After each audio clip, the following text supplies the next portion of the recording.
जय हिंद to all of you. तो कैसे हैं आप सभी। ये class BSF radio operator radio mechanic के लिए है। केमिस्ट्री का पार्ट 2 है। जैसा कि हमने कल के वीडियो में आपको जल के बारे में बताया था, जल के प्रकार के बारे में, और कुछ हमने अयस्कों के बारे में बताया था कि कैसे अयस्कों का सांद्रण किया जाता है, कैसे उनसे हम अयस्क से शुद्ध धातु की प्राप्ति करते हैं। तो आइए आज हम यहाँ पर जैसे धातुमल हमने लास्ट पॉइंट पढ़ा था कि स्लैग क्या होते हैं, अयस्क में उपस्थित जो गंदगियाँ होती हैं तथा बाहर से मिलाए गए जो फ्लक्स होते हैं, इन दोनों को मिलाकर हम धातुमल कहते हैं। यानी कि धातुमल जो होता है वो गैंग प्लस फ्लक्स का मिश्रण होता है। यहाँ तक हमने पॉइंट को कवर कर लिया था। अब आइए हम आगे यहाँ पर देखते हैं। नेक्स्ट हमारा जो पॉइंट होगा कुछ प्रमुख अयस्क, यानी कि किसके कौन कौन से किस धातु के कौन से अयस्क होते हैं, और ये बहुत ही इंपॉर्टेंट टॉपिक है, तो इसलिए ध्यान से वीडियो को शुरू से लेकर के अंत तक देखिएगा। सबसे पहला पॉइंट हमने लिया है एल्यूमिनियम। तो देखिए हम देखेंगे एल्यूमिनियम के कौन कौन से अयस्क होते हैं। तो एल्यूमिनियम के हमने यहाँ पर 4 अयस्कों का नाम लिखा है, आप देख पा रहे हैं। पहला अयस्क है बॉक्साइट, जिसका सूत्र होता है Al2O3 into 2H2O। Al2O3 into 2H2O, ये है बॉक्साइट का सूत्र। और आपसे पूछा जा सकता है कि एल्युमिनियम का मुख्य अयस्क कौन सा है, तो आप कहेंगे बॉक्साइट। कौन सा है? बॉक्साइट। दूसरा है डायस्पोर, जिसका होता है Al2O3 इंटू H2O। तीसरा अयस्क होता है कोरंडम, ये है Al2O3। इसका रासायनिक सूत्र भी आपसे पूछा जा सकता है कि कोरंडम का रासायनिक सूत्र क्या होता है, तो Al2O3 होता है। और क्रायोलाइट क्या होता है? Na3AlF6। तो ये सूत्र पूछा भी जा चुका है कई बार BSF radio operator and mechanic exam में। तो एल्यूमिनियम के 4 अयस्क हमने आपको बता दिए, जिसमें मुख्य रूप से होता है बॉक्साइट Al2O3 इंटू 2H2O। आपको याद करना है ये तीनों सूत्र, बॉक्साइट का Al2O3 2H2O, कोरंडम का सिर्फ Al2O3 होता है, और क्रायोलाइट का Na3AlF6 होता है। ठीक है, आइए नेक्स्ट अब हम लोग जानते हैं यहाँ पर किसको क्या कहा जाता है। तो देखिए जो कोरंडम होता है, कोरंडम को एलुमिना, नीलम या रूबी के नाम से जाना जाता है। कोरंडम को हम एलुमिना भी कहते हैं, नीलम भी कहते हैं और रूबी भी कहते हैं। ठीक है। नोट नंबर 2 में है सोने का जो गलनांक घटाने के लिए सोनार क्रायोलाइट का प्रयोग करते हैं। जो सोना होता है, गोल्ड होता है, उसके गलनांक को, मेल्टिंग पॉइंट को हम घटाने के लिए यूज करते हैं सोनार क्रायोलाइट का। और क्रायोलाइट किसका अयस्क होता है? एल्यूमिनियम का। ठीक है। इसके बाद है ड्यूरेलिमिन, एल्यूमिनियम का अयस्क है। इसका प्रयोग हवाई जहाज तथा कुकर बनाने में किया जाता है। तो हवाई जहाज या कुकर बनाने में किसका प्रयोग करते हैं? ड्यूरेलेमिन का। किसका करते हैं? ड्यूरेलेमिन। ठीक है, आपको याद रखना है एक एक पॉइंट। नेक्स्ट देखते हैं हम लोग यहाँ पर अत्यधिक, देखिए यहाँ पर लिखा गया है अत्यधिक शुद्ध एल्यूमिनियम की प्राप्ति हूप विधि द्वारा किया जाता है। तो पूछा जा सकता है किस विधि द्वारा अत्यधिक एल्यूमिनियम की प्राप्ति होती है, तो हूप विधि। सर्वाधिक जो बॉक्साइट होता है वो उड़ीसा में है, ये नहीं पूछा सकता है। हाँ, आपके अगर जीके सेक्शन में कभी पूछा जा सकता है तो उतना ये इंपॉर्टेंट है नहीं। सबसे मेन इंपॉर्टेंट ये है कि एल्यूमिनियम का अयस्क कौन कौन होता है, तो आपको याद रखना है बॉक्साइट होता है, कोरंडम होता है, डायस्फोर होता है एंड क्रायोलाइट होता है। और इसका सूत्र क्या होता है ये याद रखना है। ठीक है। कोराकुट उड़ीसा में है, कोरबा छत्तीसगढ़ तथा रेणुकट एल्यूमिनियम उद्योग के लिए प्रसिद्ध है। तो इसको हटाते हैं, चलते हैं मेन पॉइंट की तरफ। अब देखिए इसके बाद आता है यहाँ पर हम लोग पढ़ेंगे कॉपर के अयस्क। किसके? कॉपर। तो देखिए यहाँ पर लिखा गया है कॉपर। कॉपर यानी कि तांबा। कॉपर पाइराइट, इसके भी यहाँ पर 4 अयस्कों के नाम लिखे गए हैं। पहला है कॉपर पायराइट, आप देख सकते हैं। कॉपर पायराइट को हम क्या बोलेंगे? CuFeS2, सूत्र याद रखना है। दूसरा है कॉपर ग्लांस, जिसको चिल्कोसाइट भी कहते हैं, Cu2S। क्यूपराइट का क्या होता है? Cu2O। और मैलेकाइट का होता है CuCO3 whole twice, CuOH whole twice, CuCO3 और CuOH होल ट्वाइस। ठीक है। तो malachite, cuprite, copper glance and copper pyrite. मुख्य रूप से कौन होता है? कॉपर पायराइट है। ठीक है। कॉपर पायराइट जो है वो प्रमुख अयस्क है। ठीक है, कॉपर का। इसको याद, जैसे एल्यूमिनियम का कौन है? बॉक्साइट है, तो कॉपर का कौन है? Copper pyrite. और सूत्र भी याद रखना है CuFeS2। चलिए कुछ इंपॉर्टेंट पॉइंट्स इसमें लिखे गए हैं, उसको भी पढ़ते हैं हम लोग। नोट में देखिए लिखा गया है कि कॉपर पायराइट कॉपर का सबसे प्रमुख अयस्क है, और कॉपर के अयस्क प्रायः सल्फाइड अयस्क होते हैं। कौन से अयस्क होते हैं? सल्फाइड। अतः सल्फाइड अयस्क का सांद्रण झाग उत्प्लवन विधि द्वारा किया जाता है।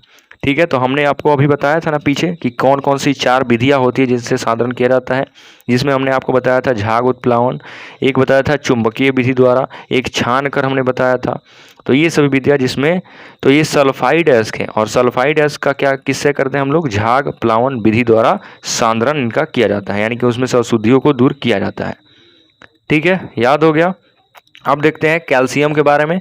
तो कैल्शियम का एस्क जिप्सम होता है। जिप्सम क्या है, CaSO4 × 2H2O। ये आपसे पूछा जा चुका है कि कैल्शियम जो जिप्सम का सूत्र क्या होता है, ये आपसे पूछा जा सकता है कि जिप्सम का रासायनिक सूत्र CaSO4 × 2H2O होता है। क्या होता है, 2H2O। इसके बाद आपसे दूसरा ये भी पूछा जा सकता है प्लास्टर ऑफ पेरिस। तो प्लास्टर ऑफ पेरिस क्या होता है, CaSO4 × 1/2H2O। ये दोनों सूत्र बहुत इंपॉर्टेंट है, तो इसको याद रखिएगा। प्लास्टर ऑफ पेरिस होता है CaSO4 × 1/2H2O, और जिप्सम होता है CaSO4 × 2H2O। ठीक है, बहुत इंपॉर्टेंट है। प्लास्टर ऑफ पेरिस का मूर्ति का सांचा बनाने में, प्लास्टर करने में, जो हड्डियों का प्लास्टर किया जाता है, इसमें इसका यूज किया जाता है। अब देखिए मैग्नीशियम। मैग्नीशियम का कौन एस्क होता है, एप्सम साल्ट। कौन होता है, एप्सम साल्ट, MgSO4 × 7H2O। याद रखना है आपको, मैग्नीशियम का कौन होता है, एप्सम साल्ट। इसके बाद है पोटेशियम। तो पोटेशियम का होता है सिल्वाइन, KCl, और सोरा जिसको नाइट्रेट बोलते हैं, KNO3, पोटासियम नाइट्रेट। ठीक है, तो याद रखना है आपको, ये ज़्यादा इंपॉर्टेंट ये है, दोनों हम आपको बताएं, जो जिप्सम और प्लास्टर ऑफ पेरिस, याद रखना है। चलिए अब देखते हैं सोडियम के बारे में। तो देखिए यहाँ पर है सोडियम। सोडियम का होता है नमक, नमक NaCl, जिसको हम साधारण नमक कहते हैं, सोडियम क्लोराइड। दूसरा होता है धोवन सोडा, यानी कि धोने का सोडा, इसको बोलते हैं सोडियम कार्बोनेट, Na2CO3 × 10H2O। कई बार लोगों को कन्फ्यूजन होता है कि धोने का सोडा का रासायनिक सूत्र और खाने का सोडा जो बेकिंग सोडा होता है। तो धोने का सोडा होता है तो इसको बोलते हैं सोडियम कार्बोनेट, Na2CO3। ये सूत्र पूछा जा चुका है। याद रखो, जो धोने वाला सोडा होगा उसको हम ले आते हैं कार से, ज़्यादा मात्रा में ले आएंगे, और जो खाने वाला होगा उसको हम ले आएंगे बाइक से। किससे ले आएंगे, बाइक। याद करने का ये ट्रिक है, बाइक से, यानी कि बाई कार्बोनेट होगा, NaHCO3 होगा, अगर NaHCO3 होगा, H यहाँ पर लग गया हाइड्रोजन, तो बाई कार्बोनेट, हाइड्रोजन कार्बोनेट को बाई कार्बोनेट बोलेंगे। तो बाइक से ले आएंगे खाने वाला, और कार से ले आएंगे धोने वाला। तो इसमें H नहीं है, हाइड्रोजन नहीं है, Na2CO3, यानी कि ये धोने का सोडा है। ठीक है, और ये है खाने का NaHCO3। याद हो गया। चलिए नेक्स्ट, चिली साल्ट पीटर, ये भी पूछा जाता है। तो NaNO3 इसका फॉर्मूला होता है, चिली साल्ट पीटर का फॉर्मूला NaNO3। और एक है सुहागा, जिसको बोरेक्स बोलते हैं, Na2B4O7 × 10H2O। ठीक है, तो आपको इसमें से याद रखना है मेनली ये वाला, धोने का सोडा, चिली साल्ट पीटर, और सोडियम क्लोराइड, यानी कि साधारण नमक। ठीक है, अब चलते हैं नेक्स्ट, सीसा, यानी कि जो लेड होता है उसके बारे में। देखिए सीसा जो लेड होता है, इसका मुख्य जो अयस्क होता है वो होता है गैलेना। और ये पूछा जा चुका है कि गैलेना किसका अयस्क है, तो आप क्या कहेंगे, लेड का। Pb मतलब लेड होता है, इसका सिंबल होता है Pb। ठीक है, लेड। याद हो गया सभी को। अब देखिए चांदी, चांदी यानी कि सिल्वर, तो इसका होता है सिल्वर ग्लांस, Ag2S। जिंक का अयस्क जस्ते का बोले तो जिंक ब्लेंड होता है, Zns। जिंकाइट होता है, याद हो गया। जिंक का कौन कौन, जिंक ब्लेंड एंड जिंकाइट। पारा का कौन सा होता है, सिनेबार। तो पूछा जा चुका है सिनेबार का, Hgs किसका अयस्क है, सिनेबार, तो पारा का है। ठीक है, पारा का अयस्क कौन है, सिनेबार। अब देखते हैं लोहा के बारे में। तो ये देखिए यहाँ पर लोहा के बारे में दिया गया है। लोहा, आयरन, Fe इसका सिंबल होता है लोहा का। लोहा के अयस्क मैग्नेटाइट, हेमेटाइट, सिनेराइट और आयरन पैराइट, सिडेराइट होता है। मैग्नेटाइट का Fe3O4 होता है, हेमेटाइट का Fe2O3 होता है, सिडेराइट का FeCO3 होता है, आयरन पैराइट का होता है FeS2। इसे मूर्खों का सोना कहा जाता है। सुन लीजिए, मूर्खों का सोना किसे कहते हैं, फूल्स गोल्ड किसको कहते हैं, FeS2। आयरन पैराइट को मूर्खों का सोना कहते हैं। और इसमें पूछा जाएगा मुख्य अयस्क कौन है, तो हेमेटाइट। कौन सा है, हेमेटाइट। लोहे का मुख्य अयस्क कौन सा है, हेमेटाइट है, Fe2O3। ठीक है, अब चलते हैं आगे। नेक्स्ट देखिए यहाँ पर लिखा गया है बेरियम। ये उतना ज़्यादा इंपॉर्टेंट है नहीं, लेकिन पढ़ लेते हैं। विदराइट PaCO3 होता है। और सोना का कैल्वेराइट होता है, सोना का, और सोना हमेशा मुक्त अवस्था में रहता है। सोना चांदी जो धातुएं होती हैं ये हमेशा मुक्त अवस्था में रहती हैं, ये बहुत ही कम क्रियाशील होती हैं, इसको आपको याद रखना है। अब चलते हैं इसके बाद, देखिए नोट में जो पिंच ब्लेंड यूरेनियम का अयस्क है, पिंच ब्लेंड किसका अयस्क है? यूरेनियम का। यूरेनियम एक विस्फोटक पदार्थ है। मोनाजाइट की यूरेनियम का अयस्क है, ठीक है। पिंच ब्लेंड यूरेनियम का एक अयस्क है, मोनाजाइट की, और यूरेनियम को आशा धातु यानी कि होप मेटल कहा जाता है, ठीक है। और इसे येलो केक भी कहते हैं। इसको क्या कहते हैं? Yellow cake. यह सबसे महंगा पदार्थ होता है।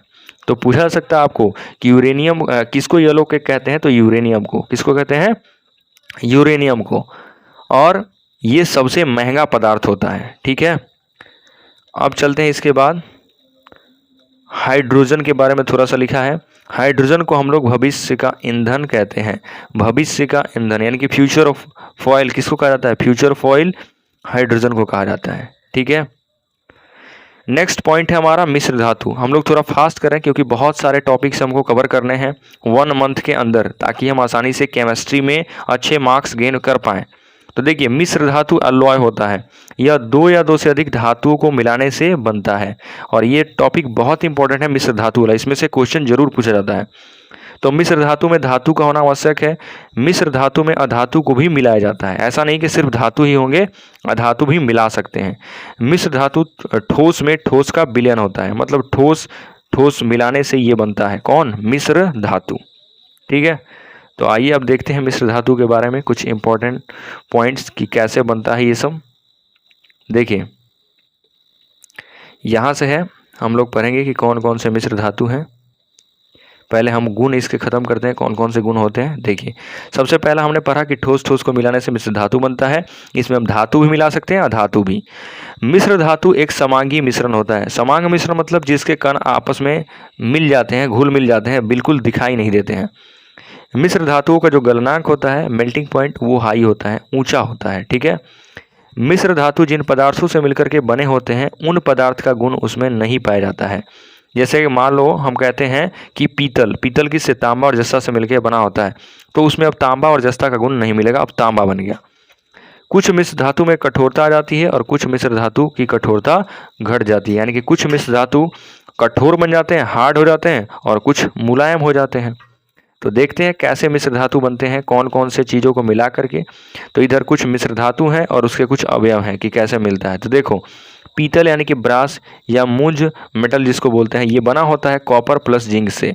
किसके मिला करके? कॉपर और जिंक, जिसमें कॉपर की मात्रा होती है 70% और जिंक होता है 30%। याद करना है, प्रतिशत मत याद करो, सिर्फ याद करो किसको मिलाने से बनता है। पीतल किससे बनेगा? Copper plus zinc, copper plus zinc. कांसा ब्रॉन्ज किससे बनता है? तो कॉपर प्लस टीन, Sn मतलब टीन होता है, ठीक है। जर्मन सिल्वर किससे बनता है? Copper plus zinc plus nickel, copper plus zinc plus nickel को मिला करके बनता है जर्मन सिल्वर। याद हो गया। अब देखते हैं, नेक्स्ट लिखा है रोल गोल्ड माने जिसको झूठा सोना कहते हैं, ये बनता है कॉपर प्लस एल्युमिनियम। किससे बनता है? कॉपर प्लस एल्युमिनियम को मिला करके रोल गोल्ड बनता है। गन मेटल किससे बनता है? Copper plus zinc plus tin, copper plus zinc plus tin. देख रहे हो, लगभग हमने जो भी करवा उस सब में कॉपर आ रहा है, तो copper plus zinc plus tin. Type metal जो मुद्राणालय जहाँ पर छपाई का काम होता है उसमें, तो पीबी यानी कि लेड, इसके बाद एंटीमनी और उसके बाद टीन। एसबी मतलब एंटीमनी, पीबी यानी कि लेड होता है, और एसएन मतलब टीन। इन तीनों को मिलाकर के क्या बनता है? Type metal. और इसके बाद है टाका या रंगा, सोल्डर, जिससे सोल्डरिंग किया जाता है। किसी भी वायर को जब हम सोल्ड करते हैं तो उस मेटल को कहते हैं टांगा या रंगा। तो इसको बनाने के लिए यूज किया जाता है टीन प्लस लेड का, टीन प्लस लेड यानी कि इसमें Sn प्लस Pb का मिश्रण होता है। अब देखते हैं हम लोग स्टील के बारे में। स्टील यानी कि इस्पात, ये किससे बना होता है? लोहा प्लस कार्बन से, लोहा प्लस कार्बन। तो ऐसे बहुत सारे मिश्र धातु होते हैं और लॉय होते हैं, लेकिन हमने आपको सिर्फ इम्पोर्टेंट 8 ही कराए हैं। ये बहुत इंपॉर्टेंट है, आपको इसको नोट करके लिख लेना है और याद कर लेना है, ठीक है। अगर आप याद कर लेते हैं तो समझिए आपका 1 नंबर पक्का है। अब देखते हैं इस्पात यानी कि स्टील के बारे में कुछ गुण। इस्पात की जो प्रत्यास्थता होती है वो सर्वाधिक होती है, यानी कि बहुत उसको हम खींच सकते हैं, प्रत्यास्थ होता है, खींचेंगे तो जल्दी आ जाता है। ठीक है, इस्पात बनाने के लिए लोहा में 0.5 से लेकर के 1.5% तक कार्बन मिला दिया जाता है। जैसे हमने देखिए यहाँ पर 1% लिखा है और लोहा 99%, तो 1% इसमें कार्बन मिला रहता है। कार्बन मिलाने से इस्पात की जो कठोरता होती है वो बढ़ जाती है, यानी कि और हार्ड हो जाता है। जैसे आप लोहे की कील लीजिए और स्टील की कील लीजिए तो बहुत ज़्यादा कठोर कौन होता है? स्टील। लोहे की कील मुड़ जाती है लेकिन स्टील वाली नहीं मुड़ पाती है, क्योंकि वो ज़्यादा कठोर होती है। उसमें क्या मिला होता है? कार्बन मिला होता है। ठीक है, अब देखते हैं इसके बाद यहाँ पर और भी कुछ गुण है इसके। जिस स्टील में कार्बन की मात्रा अधिक होती है उसे हाई कार्बन स्टील कहते हैं। उसे क्या कहते हैं? High carbon. जैसे रेल की जो पटरी होती है, रेल की पटरी कैसी होती है? बहुत ज़्यादा कठोर होती है, तो इसलिए हम उसको हाई कार्बन स्टील कहते हैं। क्या कहते हैं? High carbon steel. गाड़ियों का जो गियर होता है वो एलॉय स्टील का बना होता है। किसका बना होता है? एलॉय स्टील का। स्टेनलेस स्टील का प्रयोग बर्तन या चाकू बनाने में करते हैं क्योंकि इस पर जंग नहीं लगता है। अब देखिए, जो स्टेनलेस स्टील होता है या जो बर्तन होते हैं घरों में जो किचन में यूज किए जाते हैं, या जो चाकू होता है, इस पर अब कहा जाए कि कौन सा स्टील होता है, तो स्टेनलेस स्टील। इस पर जंग नहीं लगती है। ठीक है, अब देखिए यहाँ पर नेक्स्ट में लिखा गया है कि स्टेनलेस स्टील किसका बना होता है, तो iron plus chromium plus nickel और कार्बन, इन 4 तत्वों से मिलकर के बना होता है स्टेनलेस स्टील। ठीक है, स्टेनलेस स्टील की कठोरता बढ़ाने के लिए हम लोग उसमें क्या मिला देते हैं? क्रोमियम। क्या मिलाते हैं? क्रोमियम मिला देते हैं। अब कुछ यहाँ पर विधियाँ दी गई हैं कि स्टील उत्पादन कैसे किया जाता है, तो ये उतना इंपॉर्टेंट है नहीं लेकिन पढ़ते हैं।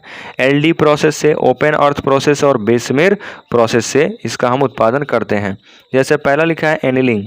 इसमें इस्पात जब बनता है तब उसका तापमान गति उच्च रहता है और उसे धीरे धीरे ठंडा करने की क्रिया जो होती है उसको हम एनिलिंग कहते हैं। यानी कि जो हाई टेम्परेचर पर होता है इस्पात और स्टील होता है, उसको धीरे धीरे जो ठंडा किया जाता है उसको हम कहते हैं एनिलिंग। क्या कहते हैं?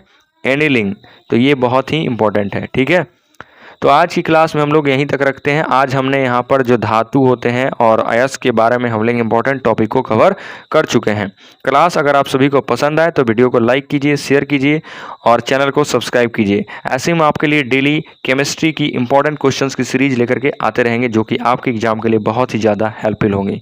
ठीक है, तो मिलेंगे जल्द ही नेक्स्ट वीडियो में। जय हिंद।